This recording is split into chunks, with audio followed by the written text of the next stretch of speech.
Omnath once again. Alright, this time up against Tanduras, wielding Mishra. Sorry, I went off the screen. Mishra, Artificer, Prodigy.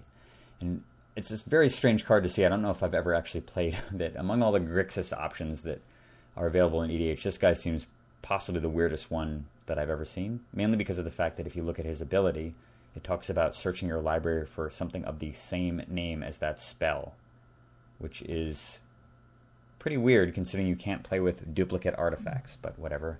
Maybe he just really wanted a 4/4 Grixis creature for 4 mana, so sorry Mishra, going over there.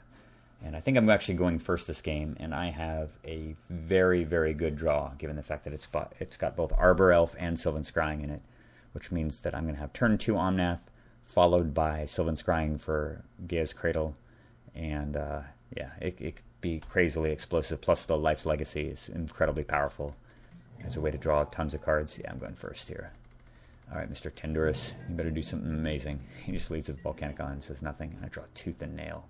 Crazy. Okay. I'm just going to play Omnath here. It's a no-brainer. And he plays a Scroll Rack.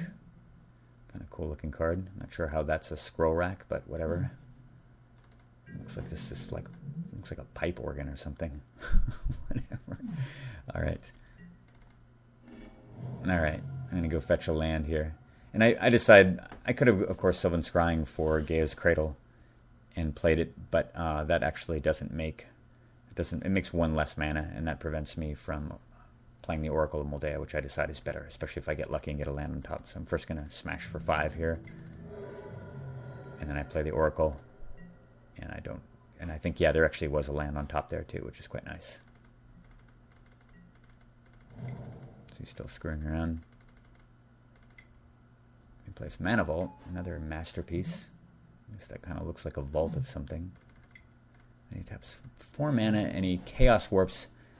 He Chaos Warps my my Omnath, which is actually quite nice, given the fact that I had a relatively useless card on top. I didn't really care all that much about Omnath, and it put a forest directly into play, which is pretty delicious. And I've got another one on top too with the Oracle, even better. All right, Scrib Ranger's there. I'm going to certainly cast Sylvan Scrying now, and I'm going to go get Gaia's Cradle to reshuffle.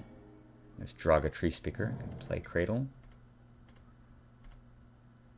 Yeah, and I screwed up here. I should have played Forest.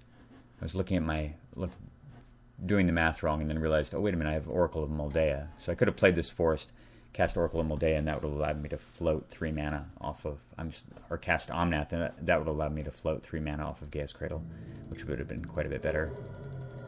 Quite a bit better than what I did there. Not that it's the end of the world, but it is a big difference in terms of mana production. So then he casts Duretti Scrap Savant. Normally a card that I would absolutely fear, but he has no artifacts in the graveyard, and I've got a rampaging Omnath. It's going to be extremely large next turn. So untap land during end step, add 2 green. Yeah, we got that Duretti covered. I get another land off the top. There's a Vorinclex there. Oh my god, look at this. So I actually can play Jiraga for free because of Gaia's Cradle.